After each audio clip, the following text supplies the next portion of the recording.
Ukrainada жоокерлердин энелери менен жубайлары жүрүшкө чыгышты.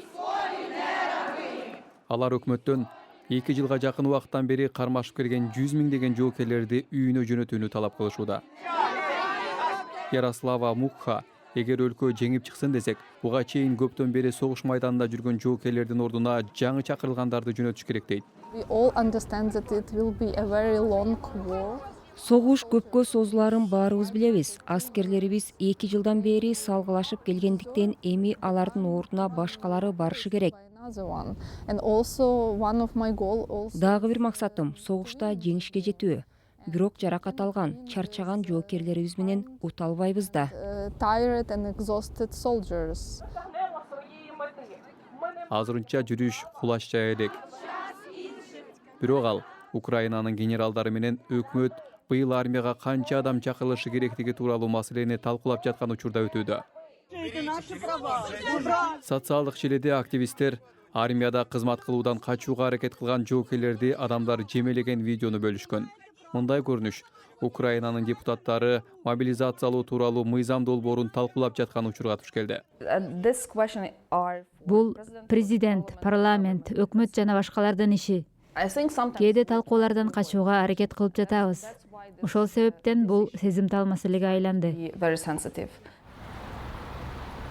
Армия каза болгон аскерлердин ордун толуктап, кармаштан чарчап чалыккандарды үйүнө жөнөтүүгө жана жаңы бөлүктөрдү түзүүгө 500 миң жоокер чакырылышы керектигин маалымдады. Анча жоокерди согушка тартуу экономикага кедергисин тийгизип, ага эл да каршы чыгышы мүмкүн деп парламент менен өкмөт кооптонуп турат. Ошентип аягында генералдар дайыма көп сандагы жоокерлерди тарткысы келүүдө.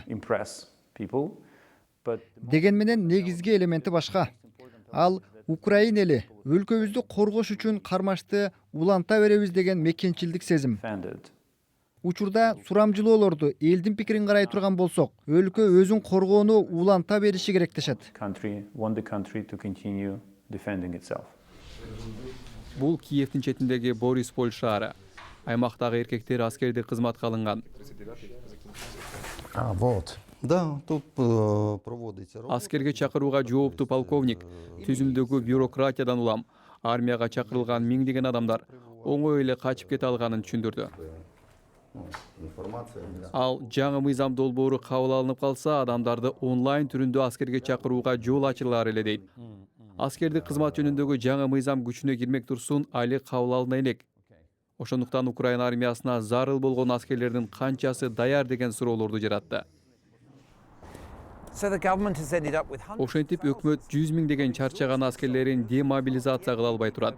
Жана алардын ордун толуктайбыз, балким армияны чоңойтобуз десе, ал үчүн 100 миңдеген жоокерлер зарыл болот. Бул маселени жакын арада чечишпесе, ал быйылкы аскердик операциясын чектейт. Бул президент Зеленскийдин армиянын жетекчилерин алмаштырам дегенинин бир гана себеби.